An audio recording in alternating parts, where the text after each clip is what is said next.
Membresia saudável. Nós estamos há um tempinho falando sobre membresia saudável, estamos falando sobre essa nosso curso de membresia, lembrando que isso é um curso de membresia, todos aqueles que querem reativar membresia, todos aqueles que querem uma nova membresia nessa igreja, é este curso que nós estamos aqui, e os irmãos estão acompanhando, o Felipe pela 20ª vez, né, Felipe? Eu gostaria de convidá-los, né, avaliando esse curso, avaliando o que todos precisam saber para serem membros nessa igreja. É este o ponto em si. Então, o que os irmãos precisam saber para serem membros dessa igreja? Vamos, então, lembrar o que nós falamos. Na aula passada, domingo passado, nós, na verdade, não tivemos a aula. Nós tivemos um compartilhamento aqui, os irmãos puderam discutir e o retorno dos irmãos foi excelente. Vários irmãos conversaram, falaram comigo também sobre a participação e a conversa. E foram conversas proveitosas. Então, nós fizemos 3 perguntas aí no começo do domingo passado. Como é a relação entre membros de idades diferentes, o que eles têm em comum? E as respostas foram diferentes, mas nós tivemos respostas positivas e respostas negativas. Algumas um pouco mais simples, de contato. A gente precisa ter essa abertura de contato entre irmãos. Aqui, quando nos reunimos, irmãos cumprimentarem irmãos, irmãos falarem com irmãos, irmãos olharem, olho no olho. E isso a igreja, sim, está certo. Não é algo muito difícil. E não pode ser algo simplesmente metódico. Não é isso, a gente não quer criar um ritual aqui, mas tem que ser algo espontâneo, tem que ser algo que realmente faz sentido para você e faz falta no seu coração se você não fizer. E nisso, até por mim mesmo eu admito, tem vezes, os irmãos podem verificar, quando eu vou lá para o som e como é bastante corrido ali à noite, então, principalmente eu que sou mais desorganizado, o Eric não, ele é bem mais organizado, então ele dá mais conta. Mas eu fico ali, e aí os irmãos começam a sair, eu fico ali postando, e aí eu saio, todo mundo já foi. É muito diferente para mim, é muito diferente, e admito, irmãos. Porque não cumprimentar os irmãos, não olhar os irmãos, é outro culto. É um culto que eu, pelo menos, sinto me defasado no culto. Então, cultuar é vertical de você para Deus, né? Você oferecendo para cima, mas é horizontal. É você com irmãos. Então, nós precisamos valorizar isso. Então, a segunda pergunta, e talvez a mais profunda aqui de reflexão, é o que os une tem sido forte o suficiente para ter em comunhão, ter salvação, ter Cristo, ter o Espírito Santo, ter a palavra de Deus, é suficiente para termos comunhão uns com os outros? Se a gente falar assim, a gente fez exemplos aqui, por causa da diferença de idade, não tem assunto. Irmãos, tem assunto para a eternidade inteira. Tem assunto. É só abrir a Bíblia que tem assunto. É só perguntar da vida do irmão que tem assunto. É só se preocupar que tem assunto. Não tem assunto quando é artificial. Se eu mandar, olha aqui, se eu mandar, vamos todo mundo mudar de banco, vocês vão se juntar em 2 e vão ser obrigados a falar da sua vida. Vai ser um bom momento de constrangimentos e nada sincero. Nada de se expor. Talvez um ou outro possa até aproveitar-se dessa estrutura e se expor. Então, não é a estrutura, não é a obrigação. Falar assim, tem que aguardar de braços cruzados a promoção de cima para baixo, no sentido de dirigente e congregação. Não, a gente tem que aguardar que a palavra de Deus, de cima para baixo, ou seja, Deus invadindo-nos, Deus, o Espírito Santo nos transformando, para que nós amemos uns aos outros.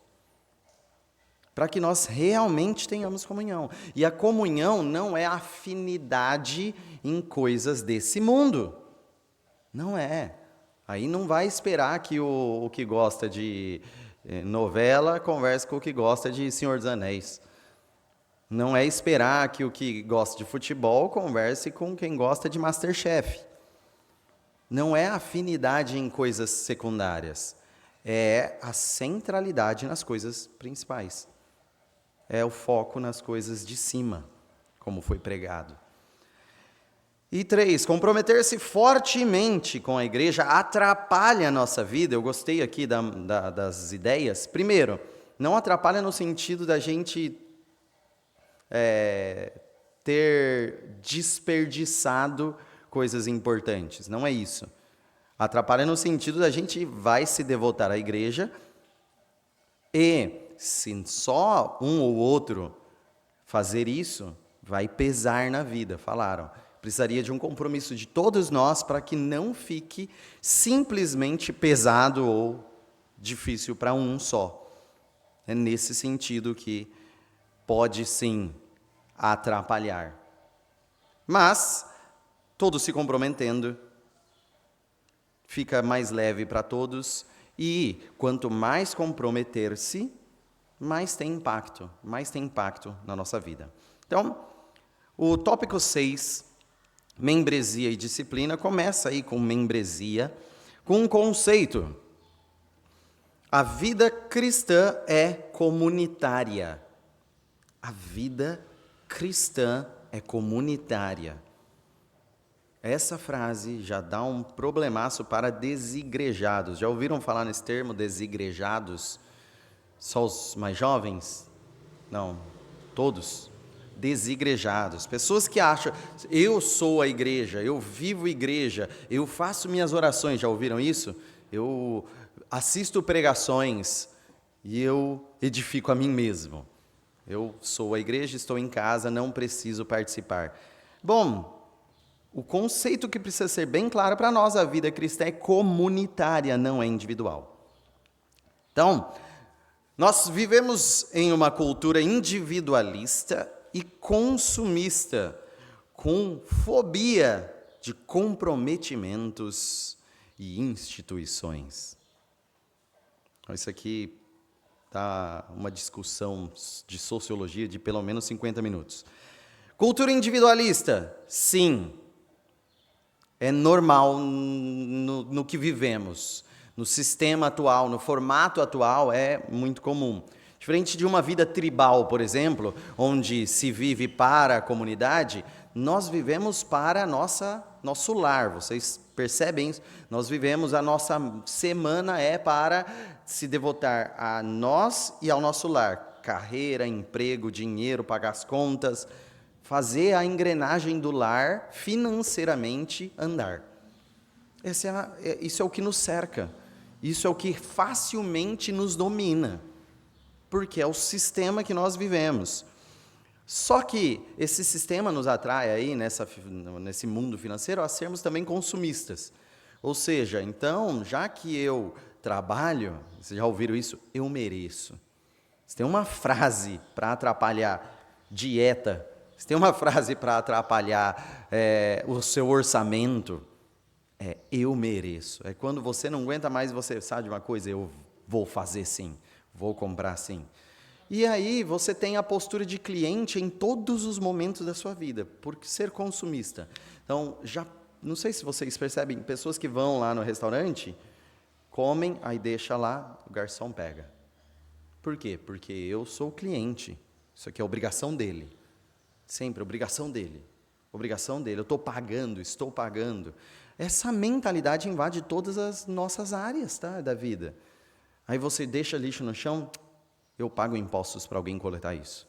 Sempre é essa mentalidade financeira, econômica de alguém serve porque eu pago. Sendo que, se você juntar, se você ajudar, se você fazer, se você servir, isso daí o mundo não entende muito bem. Então, nesse sistema em si, em que geralmente as pessoas querem consumir e consumir com qualidade, porque ela paga, logicamente, vivendo individualmente assim, vivendo pensando na sua família, a gente tem medo, fobia, tem horror, comprometimento. Você se comprometer, você já tem tantos compromissos, você se comprometer com algo, você se dedicar a algo, você falar eu vou servir em algo que não tem rentabilidade econômica para a sua família, o pessoal tem medo disso, tem medo. E instituições, eu participar de algo, eu ser formalmente cobrado de algo, é por isso que nós lemos no tópico anterior o pacto. Por quê? Nós subvertemos essa lógica e falarmos, sem nenhum ganho financeiro, na verdade, comprometendo o meu financeiro. Eu vou me dedicar à igreja, eu vou me dedicar aos irmãos e eu prometo isso. O mundo pode me cobrar, eu prometo isso, eu me comprometo a isso. Então, nós temos a subversão de tudo isso, que amarra o nosso coração, na igreja, ao se tornar igreja. Porque a vida cristã é comunitária, a vida cristã não é individual. Jesus veio salvar um povo. Mateus 1, 21. Mateus 1, 21, que diz: ela dará à luz um filho, e lhe porás o nome de Jesus, porque ele salvará o seu povo dos pecados deles. O seu povo. Jesus veio salvar o seu povo. É um coletivo, é uma comunidade. Jesus veio por uma comunidade. A importância de você não se entender indivíduo, mas se entender povo de Deus. A igreja não é uma invenção humana, mas o próprio Jesus edificou a sua igreja. Igreja, essa palavrinha igreja que para nós chega em português igreja, escrita no original em grego, eclésia. Eclésia. E eclésia é um termo, aqui na Bíblia tem um significado, mas amplamente no grego é reunião. Amplamente, se você olhar do grego a tradução, vai ser assembleia.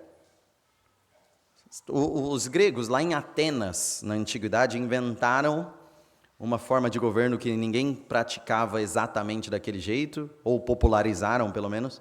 Democracia, já ouviram falar nessa palavra? Foi na antiguidade, foi antes de Cristo, foi lá em Atenas, na Grécia, e eles se reuniam lá, geralmente na ágora, num lugar assim, numa praça, e se reuniam e chamava essa reunião, que tinha cunho político, é resolver coisa política, resolver coisa religiosa, é resolver coisas da cidade. Chamavam essa reunião de eclésia. É daí que veio a palavra, eclésia. Vamos fazer uma assembleia, eclésia. Ou seja, vamos convocar os que são parte do povo, ou seja, são cidadãos. Vamos convocar os cidadãos e os cidadãos vão participar das decisões. Os cidadãos vão participar. É daí que veio a palavra que é usada para igreja no Novo Testamento. Vamos convocar solenemente os cidadãos e eles vão participar unidos. Isso é a palavra em grego que foi colocada ali para a igreja. Então, em Mateus 16, 18 diz: edificarei a minha igreja e as portas do inferno não prevalecerão contra ela. Então, é o próprio Cristo que edifica, que constrói a sua assembleia, que constrói a sua reunião de santos. Vocês estão aqui. Essa é a reunião dos santos, comprados pelo poder de Deus. Vocês podem achar, não, somos só alguns irmãos, num bairro periférico de uma cidade do interior, reunidos aqui humildemente num dia de chuva. Somos aqui comprados pelo poder de Deus, trazidos pelo poder do Espírito Santo, mantidos na palavra. Vocês têm noção do que significa o ajuntamento de vocês, de nós aqui? Vocês têm noção do que isso significa? Apesar de, aos olhos do mundo, fragilidade, segundo as Escrituras, isso daqui é poder que o mundo não entende. Profundo, infinito, inigualável, suficiente para nós todos estarmos unidos aqui louvando a Deus. Verdadeiramente em vida, não em método, costume ou ritual, mas em vida. Bom, existe igreja universal e existe igreja local. Nós já falamos disso, vamos resgatar essas definições para entendermos melhor. A igreja é uma realidade espiritual formada por homens e mulheres eleitos desde a eternidade por Deus Pai, regenerados pelo Espírito Santo, alcançados pelo Evangelho e salvos pela obra de Cristo, ou seja, Trindade trabalhando para a nossa salvação. A igreja é uma realidade espiritual, então é algo que o mundo físico em si não constrói, mas uma realidade espiritual, onde o Deus Pai elege, o Espírito Santo regenera, Cristo salva. Então nós temos o bendito seja o Deus e Pai. Nós temos Efésios 1, que cita o trabalho da Trindade na salvação, e nós cantamos ainda há pouco, no hino 6 do cantor cristão, louvor à Trindade, ao Deus triuno, a cada um, Pai, Filho e Espírito Santo. Então essa igreja é a igreja universal. É nesse sentido que ela é universal. Porque, estando em todos os cantos da terra, uma só, una e invisível. Essa igreja se organiza em congregações locais. Então, a igreja local é a organização visível da igreja invisível. Agora chegamos naquilo que nós somos aqui, terceira. Somos igreja invisível, mas como terceira igreja batista, somos uma igreja local. Então, essa igreja universal é organizada em congregações locais visíveis que podem ser reconhecidas por seus membros, chamados para serem santos e pactuados com Deus e uns com os outros. Vocês são chamados para serem santos e pactuados. Santos e professantes de um pacto com Deus, feito por Cristo, e um com os outros, por causa desse de Cristo. Fundamentado nesse de Cristo. Isso é a igreja local.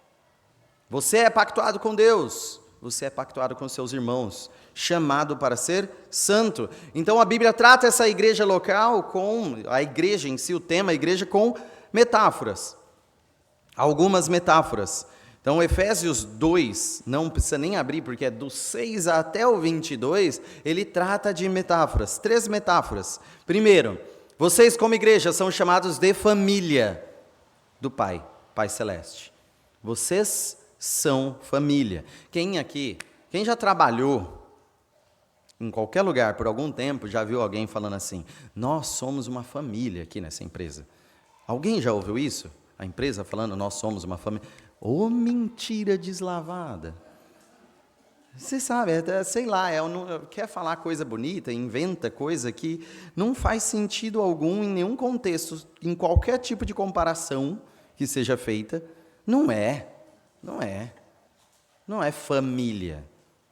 Porque tem várias lacunas ali que divergem. Ali é uma empresa, é uma equipe, pode ter uma convivência maravilhosa, mas não é. Empresa não é família. Só que aí, Deus mostra que igreja é família. E é uma família acima da nossa compreensão de família comum. Acima da nossa compreensão de família comum. Porque é a família do Pai. Não é a família minha, pecador. É a família do Deus Santo. É a família de Deus. vocês aqui são família de Deus. Imagine isso, se você pensa família, sei lá, você num domingo fala família, pensa a mesa com macarronada. Se eu falo, não, você é família de Deus, talvez você pense a mesa com a ceia, né? É você ser chamado ao banquete celeste, é você ser chamado à paternidade e filitude dele, é você ser chamado à correção, mas ao amor, ao cuidado divino. Ainda tem a metáfora de corpo. É você ser chamado de corpo, corpo do Filho. Você faz parte, ajustado ao que é e ao funcionamento vivo de Cristo. Corpo de Cristo. Vocês todos sendo membros. E também templo do Espírito. Pai, Filho e Espírito. Essa é a realidade da igreja. Essa é a realidade da igreja, é em você como templo, que há a adoração de Deus e a presença de Deus. Então, lembrem-se, não é neste local, a gente costuma chamar de templo isso daqui, mas o templo que existe no mundo hoje é o seu corpo. O templo não está lá em Jerusalém, destruído, porque aquilo é sombra do templo que foi reconstruído em Cristo. E você estando em Cristo, você é transformado num templo do Espírito Santo.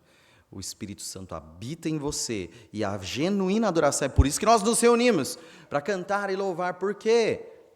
Porque é daí que há a verdadeira adoração, em Cristo, ao Pai, pelo Espírito que habita em vocês. Sem o Espírito, sem adoração. Sem o Espírito, cantar a letra mais bonita é a mesma coisa que tocar nem tem mais, né? Um rádio. Colocar o celular para tocar, o celular está adorando a Deus? Deus está falando, olha como o celular canta bonito para mim. Não. A mesma coisa, uma pessoa sem o Espírito Santo cantando. A Escritura não tem vida em si, não é uma adoração. Essa relação é vertical e tem implicações horizontais. Nós somos irmãos amando uns aos outros, por isso família. Membros necessitando uns dos outros, e pedras vivas edificando uns aos outros. Família, corpo e templo. Então, nós somos tudo isso em relação ao Pai, mas em relação a uns aos outros também. Então, amando uns aos outros, família.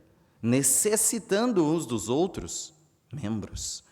Edificando uns aos outros, pedras vivas.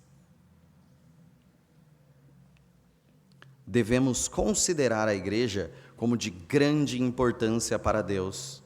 Então, tem que ser muito importante para nós. É imensamente importante. Só dessas metáforas em Efésios 2, nós já vemos que para Deus, para a salvação em Cristo, para a Trindade estar trabalhando e presente, olha a importância de igreja para Deus. Como nós podemos não ligar para a igreja? Impossível, é impossível.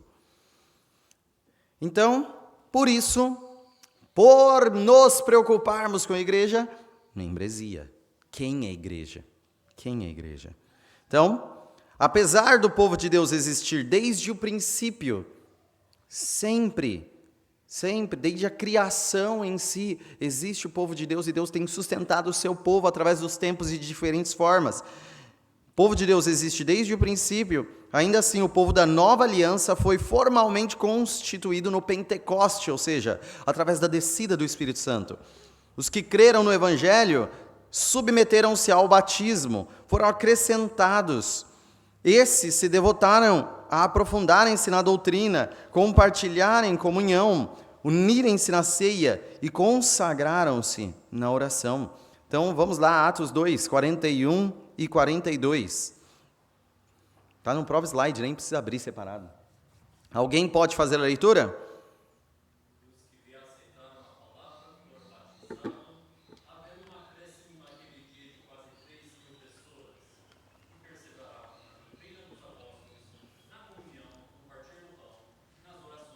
Estão vendo a importância aí da fundação da igreja com o Espírito Santo. O Espírito Santo capacitando aqueles que estavam em oração, o Espírito Santo inundando a igreja. E aí, o que se segue?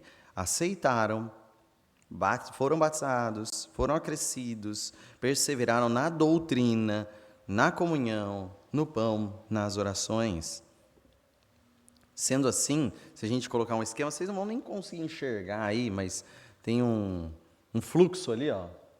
Pode passar. Dá para enxergar até, né? Pelo menos. Então, qual que é o processo exposto aí? Fé, batismo e acréscimo. Ou seja, quando vem a membresia? Quando vem a membresia? O que é a membresia aí? Acréscimo. Acréscimo. Então, você creu, você foi batizado ao acréscimo. Essa é a sequência do versículo, tá? E a partir de que você, então, foi acrescido à membresia da igreja, você faz parte da igreja, começa uma vida em igreja. Jamais uma vida isolada, uma vida em igreja. O que compõe essa vida? Doutrina. Tem como ser membro de igreja e nunca mais crescer em conhecimento da palavra? Não. Você é um falso membro. A igreja precisa urgentemente desligar você, por amor a você. Porque senão a igreja está falando, não, você é membro. Você é membro. Assim, do jeito que você está, você é membro. E o que a igreja está fazendo? Te condenando ao inferno com assinatura embaixo. Presta atenção, a igreja está te condenando ao inferno com a assinatura da igreja, assim, olha, pode mandar esse para o inferno, a gente compactua, estamos enganando ele. Vamos mantê-lo enganado até o final. A igreja a serviço de Satanás. Agora, a igreja que fala, você não tem participado, você não tem vivido igreja, precisamos te desligar. É a igreja que fala, acorde, acorde. Por isso é importante, para ser igreja, perseverar na doutrina. A gente não estuda aqui porque não tem mais nada para fazer. A gente não fica nas escrituras porque é um capricho nosso e um orgulho de batistas. Não, a gente entende que isso é vida. A gente entende que isso é vida, isso aqui é nosso respirar, o nosso beber, o nosso comer. É isso. E se nós não o fizermos, morte. Então a igreja se reúne para vida. Teve fé, se batizou, é acrescido na igreja nesse processo. Então, doutrina, comunhão com os irmãos, ceia, o partir do pão, orações e dependência de Deus, unânimes, unânimes. Isso daqui, o que você precisa sempre, como membro da igreja, comparar ali na origem da igreja é, tenho esta vida comunitária? Doutrina, comunhão, ceia e orações? Você percebe que essa vida exposta aqui não é isolada? Você percebe que essa vida aqui não é individual? Tudo eles fizeram unânimes, juntos, porque a gente precisa uns dos outros. Não é de forma alguma, vocês dependem de pastor. Não, vocês dependem de um pastor, Cristo. E Ele organizou que vocês dependam uns dos outros. Se você ficar dependendo de pastor Ciro, pastor Tiago, não, a igreja depende de Deus e, pela organização divina, uns dos outros, para viver igreja. Então, Ser membro. Ser membro de uma igreja é um compromisso voluntário, solene e público. Então ninguém obriga ninguém a ser membro, tá? Ninguém sai aqui com arma, já viram isso? Tinha um videozinho, evangelismo hardcore, chega com a arma e fala, aceita Jesus na cabeça da pessoa. Ou você morre agora, aí a pessoa, não, eu aceito. Ponto, salvei uma pessoa. Tem gente que crê nisso, basta fazer uma oração mágica que você é salvo. Não existe isso. Não existe oração mágica. Se fosse assim, a gente já teria salvo todo o Ocidente no mundo. Sabe? É só chamar para uma EBF, prometer brinquedos infláveis, lotar aqui de criança, não cabe mais, pendurado e girando lá no teto. E aí a gente fala assim, quem quer aceitar Jesus? Já viram isso em EBF? Eu já vi. Quem quer aceitar Jesus? Aí todo mundo... Então vamos fazer uma oração, repita comigo. Eu aceito Jesus como Salvador. Vem morar em meu coração. Amém. Todo mundo salvo. Já viram isso? Vocês acreditam todo mundo salvo? Não. Não são palavras mágicas do livro do Harry Potter. É só professar, acontece a magia. Não é isso. Não é isso. Por isso nós não acreditamos no decisionismo. É só a pessoa se decidir ali, acabou, está salva. Não é isso. Não é isso. Estamos falando do que? A pessoa que compreender o Evangelho fazer sangrar o seu coração, e ela confessar os seus pecados, crendo, ela vai buscar o batismo, porque ela crê, e a Bíblia fala para ela se batizar, e ela se batizando, ela é acrescida na igreja, e sendo acrescida a igreja, o que é ser acrescida na igreja? Professar um pacto, que vocês professaram, num compromisso que você deseja, ou seja, voluntário, solene e público, com essa congregação local, envolvendo responsabilidades pactuais. Olha aqui o puxão de orelha em todos nós, feitos por quem? Por nós. Eu mesmo me comprometi, eu mesmo professei o pacto. Eu preciso entender o pacto que eu fiz e assumir minhas responsabilidades. Eu tenho responsabilidades. Só que eu também tenho privilégios. Isso é maravilhoso. Tenho privilégios nesse pacto, pela graça de Deus. Quais são, então? Primeiro, um membro reconhece a autoridade dos líderes e da igreja e desfruta em submissão do cuidado e da instrução eclesiástica. Ou seja, a partir de que você reconhece a liderança, você reconhece a autoridade da igreja, do corpo, tá? O corpo tem autoridade. Por isso que se a igreja, como um todo, submissa à palavra, praticar a exclusão dentro do processo de disciplina, nós estamos submissos a isso. Se a igreja hoje decidir, pastor Tiago, não mais pastor, eu estou submisso à autoridade de vocês. E isso é saudável segundo as Escrituras. Eu estou submisso. Pastor Ciro está submisso à autoridade de vocês.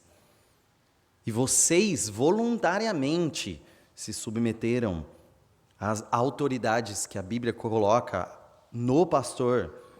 Vocês se submeteram a isso. Isso é saudável. Por quê? Porque tem um privilégio aí. A igreja cuida de você, os pastores te ensinam, os pastores cuidam de você, então existe, ao mesmo tempo, privilégio e responsabilidade juntos. Um grave problema hoje em dia, pessoas querem privilégio sem ter responsabilidades. Já perceberam claramente isso? Então, quero ter o privilégio de ter filho e não quero ter responsabilidade sobre ele. Quero ter o privilégio de fazer sexo, mas não quero a responsabilidade de um casamento. Pessoal, quero ter o privilégio de ter dinheiro, mas não quero a responsabilidade de ter um vínculo empregatício ou o trabalho em si sem vínculo. Então, segundo, cultua regularmente e é edificado nas pregações, orações e ordenanças. olha a responsabilidade, olha o privilégio. As duas coisas. Temos culto. Isso é uma responsabilidade. Por que culto é responsabilidade?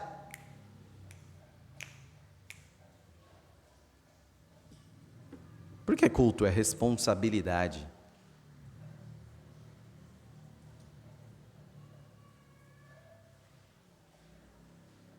Por quê?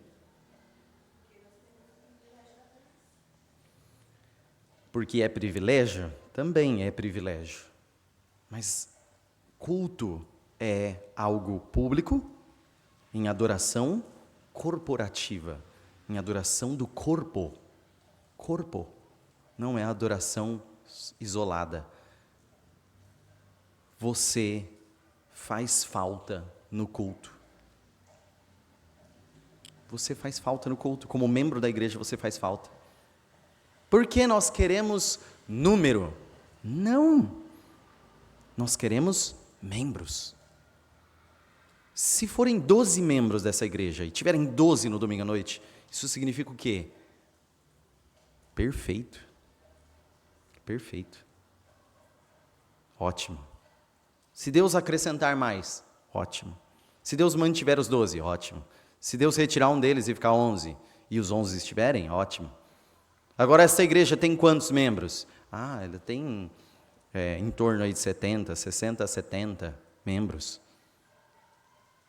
Mas no domingo à noite nós temos 40 membros e visitantes. Ótimo. Ótimo. Não. Se tiver um a menos, apenas um a menos, estamos deficientes. Estamos deficitários. Estamos com falta. Estamos em falta. Vai falar, não, mas aquele irmão lá tem sido duro. Vamos resgatá-lo, vamos buscá-lo. Mas ele não quer. Vamos discipliná-lo. Por quê? Porque senão estamos ausentes. Não, para mim esse daqui que é meu chegado, meu íntimo, ele estando no culto eu estou feliz. É corpo, irmãos. E se faz parte do corpo, nós cultuamos juntos, nos edificamos juntos. Nós estamos aqui nos submetendo a ouvir a palavra, às vezes 50 minutos, 1 hora da palavra de Deus, às vezes 40 minutos, 45, mas estamos nos submetendo a isso, para sermos edificados. Esse é o privilégio que a irmã Marilza falou. É um privilégio cultuar, é um privilégio nós sermos ouvidos por Deus, é um privilégio Deus se atentar ao nosso canto, bagunçado, às vezes fora do tom, às vezes fraco. Não deveria ser assim, não. Deveríamos ser todos num tom, numa só voz, ótimo, mas em espírito e em verdade. Por quê? Porque estamos em Cristo. É só isso que torna o culto um privilégio. 3, responsabilidade e privilégio aqui de contribuir fielmente. Contribuir fielmente. Um membro contribui com as necessidades físicas e financeiras da igreja e é socorrido na adversidade. Nós precisamos. Nós estamos aqui também para socorrer. E aí, deixando claro, para nós que vamos socorrer o próximo e para nós que vamos um dia precisar. Nós somos um corpo para isso. Nós ultrapassamos os limites deste mundo de cada um pensar somente em si mesmo ou em sua família, porque nós somos a família de Deus, porque nós somos o corpo, nós somos o templo do Espírito. Por isso, se você precisar, não hesite. Não hesite em procurar a família de Deus. E a igreja não pode hesitar em ajudar um membro. Por isso, membresia. Nós não estamos aqui para sair com todo o nosso dinheiro entregando para outras pessoas que querem gastar na sua forma de odiar a Deus. Nós estamos aqui ajudando quem é membro. A Bíblia é extremamente clara, já falamos isso várias vezes, de cuidarmos uns dos outros como membros. Então não adianta Tem gente que insiste, olha, eu conheço alguém que está com problema lá, a igreja não pode ajudar? O problema lá é que ela não está aqui. Esse é o problema. Se você se preocupasse com ela, você estaria rogando para o evangelho para ela estar aqui conosco. E deixando claro, quem está conosco é cuidado. Mas é cuidado? Tem que ser cuidado. Tem que ser cuidado.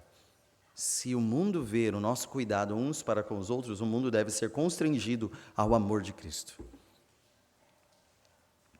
4. Serve com dons e labor e é cuidado pelo amor fraternal. Então, nós servimos com os nossos dons. O que é dom? Ou talento, segundo Alex. O que é dom? Dom é dado, dom é presente, tá? Servimos com nossos presentes, vou traduzir. Quais presentes você ganhou de Deus? Capacitados pelo Espírito Santo. Lembrando que esses dons que nós recebemos, são capacidades operadas pelo Espírito Santo para edificar a igreja. Todos que são igreja edificam a igreja. Não existe irmão que fala assim, olha, eu sou igreja. Tipo assim, todo mundo é pedra, mas eu sou areia, e encaixa lá eu caio. Eu não edifico. Eu estou lá no chão, o vento bate, eu voo, não tenho nada.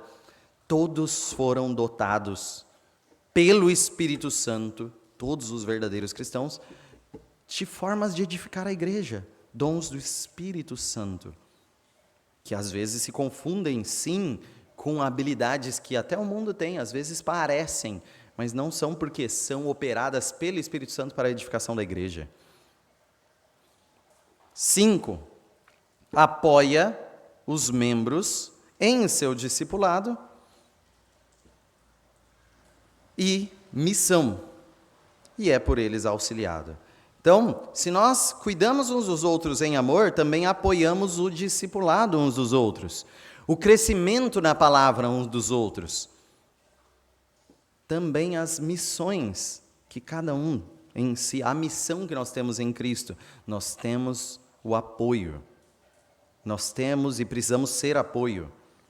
E somos auxiliados pelos irmãos ao apoiarmos e sermos apoiados. Sendo assim, em Membresia Saudável, Jonathan Leeman, daquele livrito que nós já tratamos, tem esse trechinho aqui, essa citação. A membresia na igreja é uma relação formal entre a igreja e um cristão, caracterizada pela confirmação e a supervisão do discipulado do cristão por parte da igreja e pela submissão do cristão para viver seu discipulado sob os cuidados da igreja.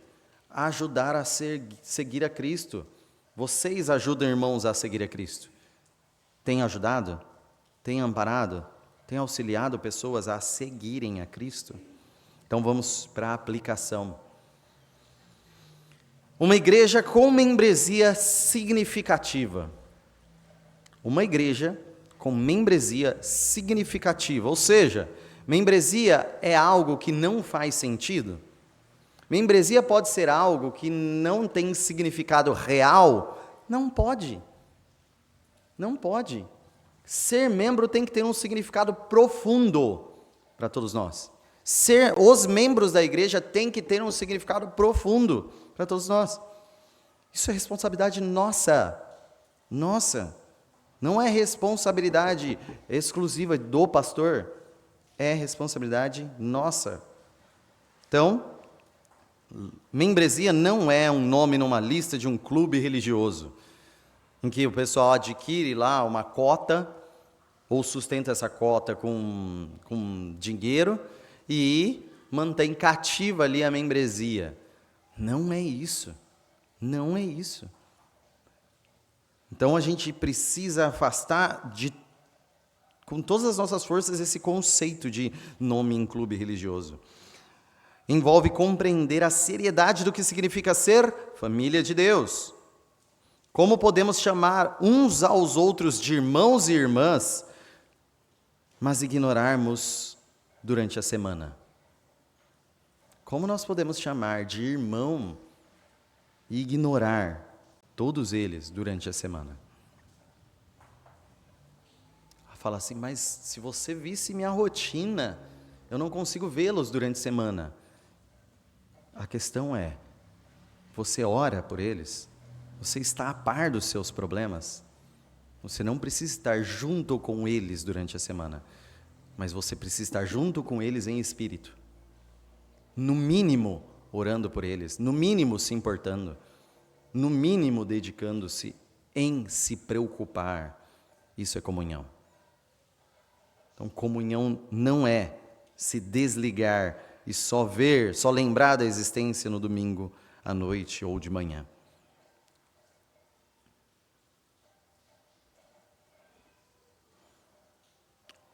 Membresia significativa envolve intencionalmente orbitarmos a nossa vida em volta da igreja, priorizando suas reuniões, seus relacionamentos e suas necessidades, como uma família, só que eterna. E aqui, eu acho que é o ponto principal para a gente guardar no nosso coração dessa aula. A nossa vida precisa orbitar em torno da igreja. Sabe o que é orbitar? Tipo o Sol e a Terra fica orbitando em torno, assim, ó. É isso, a nossa vida em torno da igreja, a nossa vida circula em torno da igreja. Nós fazemos outras coisas, claro, mas nós sempre estamos orbitando, nós não vamos escapar dessa órbita, nós não vamos nos afastar dessa órbita. Nós precisamos moldar a nossa vida em torno da igreja. Fala, não, igreja é um aspecto da minha vida, secundário. Não. Igreja é o principal da sua vida. Até para você entender sua família e tratar direito o que é família, é só quando você entender a igreja. Você precisa priorizar suas reuniões. Você precisa priorizar o que é ser igreja. E aí aquele conflito clássico que brota, não, mas qual que é prioridade na minha vida? A minha família em casa ou igreja? Os dois estarão juntos servindo a Cristo, se você orbitar a sua vida em torno da igreja. Se você orbitar a sua vida em torno da sua família e não da igreja, garanto, pode escrever, que você não vai fazer nenhum dos dois com decência. Nenhum dos dois. É óbvio, e a Bíblia já considera isso. Você vai tratar primeiro da sua família, em casa. É o lugar onde você mora, é um lugar onde você devota o seu sono e também o seu alimento. Mas, se você não orbitar em torno da igreja, vai perder a sua família. É por isso que nós partimos daquela pergunta inicial. Se eu me comprometer com a igreja, atrapalha a minha vida? Atrapalha a minha vida? Se eu levar a sério o meu pacto, eu atrapalho a minha vida? Ou eu beneficio a minha vida? Ou eu beneficio a minha família? Eu beneficio o meu trabalho? É nisso que eu quero perguntar. É nisso que eu quero entender dos irmãos. Alguém aqui decidiu orbitar a sua vida na igreja? Alguém decidiu dedicar-se à igreja? E com isso piorou a sua situação familiar, piorou o relacionamento com a família, perdeu pontos aí com o trabalho, perdeu e agora está pior e está arrependido? Eu gostaria de um exemplo. Porque se você tiver essa impressão, não, quando eu me dediquei na igreja, eu piorei todas as áreas da minha vida. Então eu garanto para você, você apenas participou de uma igreja não saudável, que priorizava programações e matava os seus membros com cargos. Não é isso, igreja. Orbitar em torno da igreja é simplesmente, de verdade, amar esses irmãos. É de verdade orar por esses irmãos. Ter comunhão e se importar com eles. Por isso, nos preocupamos com programações. nos preocupamos com ênfase em cargos. Não é nossa intenção. Que cargo tem na Bíblia? Que cargo a MCM tem que ter na Bíblia? Presidente? Tesoureira? Que cargo? Não tem que ter cargo. O cargo é uma forma inteligente de organização. Aí sim, a Bíblia defende vocês serem inteligentes em organizar. Por isso temos cargos. Mas não é para pesar, irmãos, é para servir, irmãos. Programação é para servir. Eu penso até o seguinte, eu fico com o coração assim, como estamos servindo essa igreja na oração de quarta-feira? Vamos lá, como temos servido? Pergunta para os irmãos, temos servido? Garanto que as orações Deus tem ouvido e temos resposta de oração, essa é a forma que temos servido.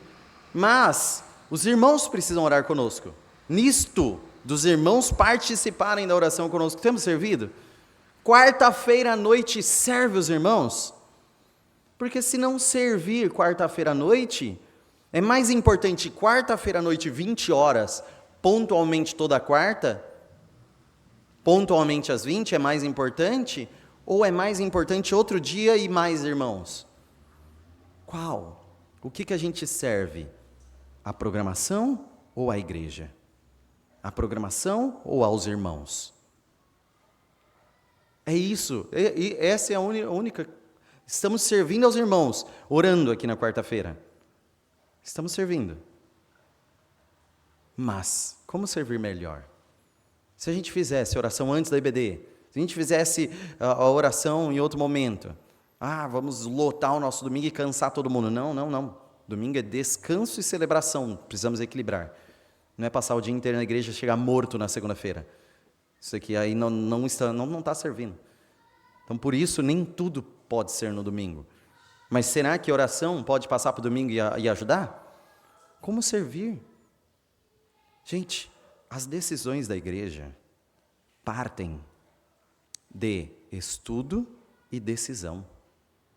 Estudo, oração e os irmãos baterem o martelo. Já perceberam que todas as reformas que nós temos feito em culto, em organização, em tudo parte da IBD? Por quê? Porque não existe outro jeito saudável. E a gente tem feito isso. E li recentemente, o Franklin Ferreira está lá estudando com o Dever, lá nos Estados Unidos, membresia saudável. E falando disso, ele falou, toda mudança na igreja parte do quê? De estudo da palavra, oração e decisão da igreja.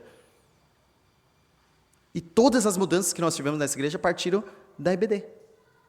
Em estudo da palavra, oração e decisão da igreja. Quem não acompanha a IBD, geralmente o que faz? Reclama. Por quê? Porque não está nem na oração, nem no estudo e nem na decisão. Aí, óbvio, chega assim, vocês mudaram. Não, eu queria que vocês me servissem do jeito que eu estou acostumada. Esse é o normal, esse é o padrão. Agora, nós não podemos deixar de estudar, orar e tomar decisões. A minha pergunta é, direta, prática, colocando em prática isso aqui, a oração, quarta-feira, 20 horas, serve à igreja? É isso. Pensem nisso. Desejam que mude? Desejam que seja no sábado? No sábado seria muito melhor, a gente faz.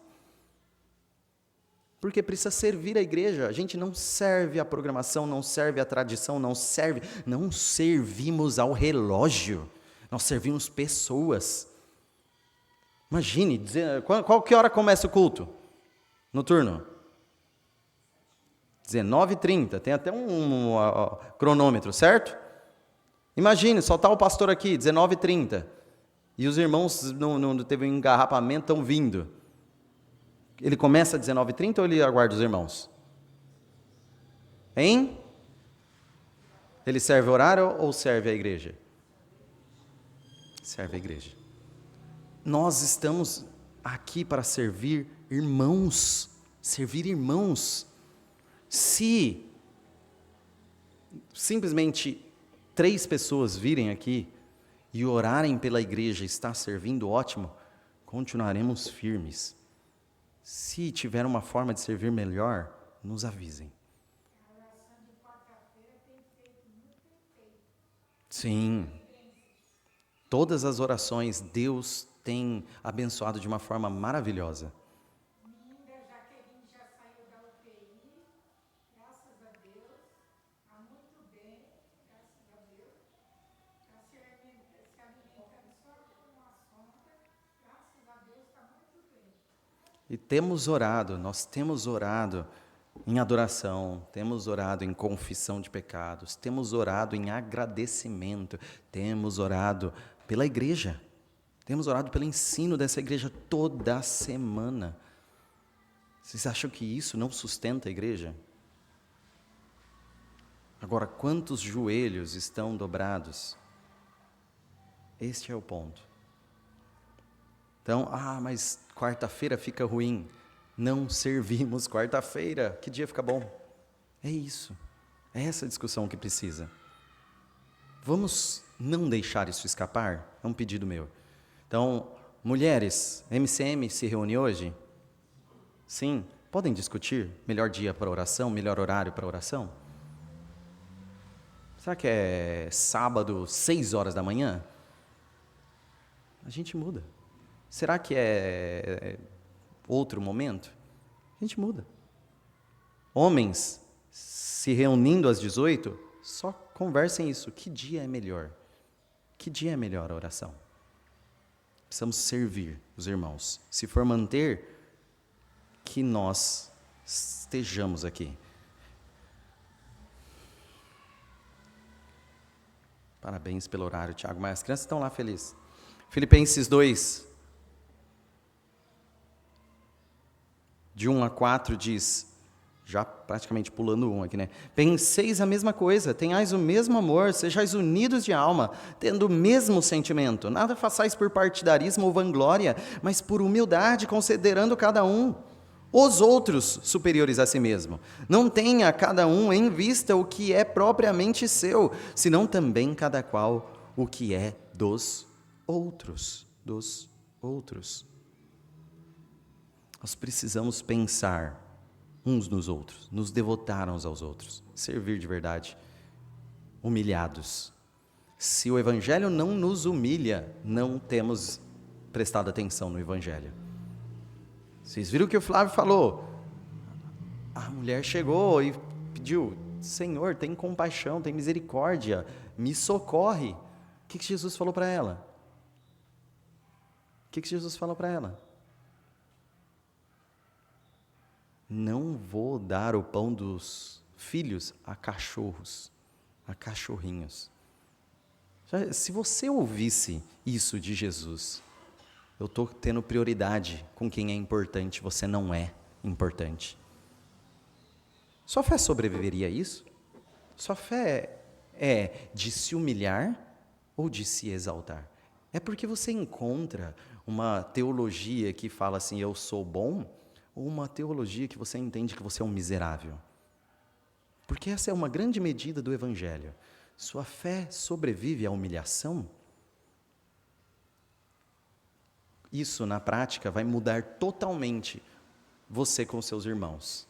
Sua fé sobrevive à humilhação? Se esses irmãos te humilharem, sua fé sobrevive à humilhação? Porque se não sobrevive, peça a exclusão. Repense o que é ser cristão. Sua fé precisa sobreviver à humilhação. É você olhar assim, olha, me chamou de cachorrinho. Fala assim, eu lambo o chão pelas migalhas que vêm da mesa do Pai. Eu estou aqui para ser humilhado, mas nem que sejam migalhas da graça, essa graça é melhor do que a vida. Nós temos então extensão e profundidade para encerrarmos. Se observarmos os nossos relacionamentos na igreja, o que nos une? Interesses terrenos, comuns, profissão, idade, fase da vida, esse é o problema. E já fomos cobrados aqui, olha, não tem nada que os adolescentes gostem nessa igreja para trazer mais adolescentes, para manter, já ouvi isso, para manter meu filho aqui, vocês não tem nada divertido aqui que ele goste. Não é interesse terreno em comum que nos mantém aqui. O Evangelho nos leva a relacionar com pessoas diferentes de nós por termos Cristo em comum. Essa é a pergunta. O Evangelho nos leva a nos relacionarmos com pessoas diferentes porque nós temos Cristo em comum? Sim ou não? E, não só em extensão, mas em profundidade. Se alguém observasse nossos relacionamentos na igreja, qual seria o motivador principal? Será que passivamente esperamos os outros conquistarem nosso afeto ou ativamente buscamos amar pelo simples fato de estarmos aliançados uns com os outros? Nós tivemos isso daqui domingo passado em uma conversa. Hoje vocês só escutaram. Eu só escutei na última aula. A minha pergunta é: mudou algo? Domingo à noite, mudou algo? Foi cumprimentar os irmãos? Sorriu para os irmãos? Perguntou para um irmão como ele está? Ou não mudou nada?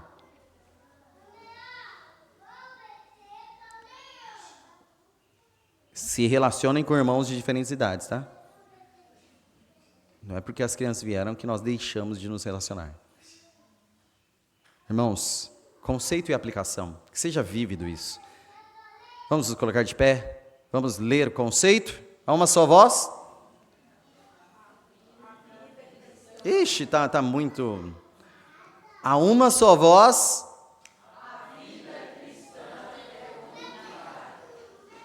Se a vida é um coletivo, uma comunidade, a aplicação disso...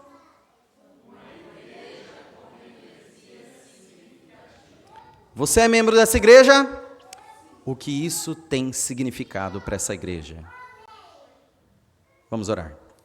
Glorioso Deus, nosso Pai, nós exaltamos a Ti, porque a Tua palavra nos motiva a dependermos de Ti, nos motiva a dependermos uns dos outros, nos conduz a pactuarmos contigo através da graça, beneficiários de um pacto assinado pelo Filho, e também, ó Deus, brotando desta graça, nós nos pactuarmos uns com os outros.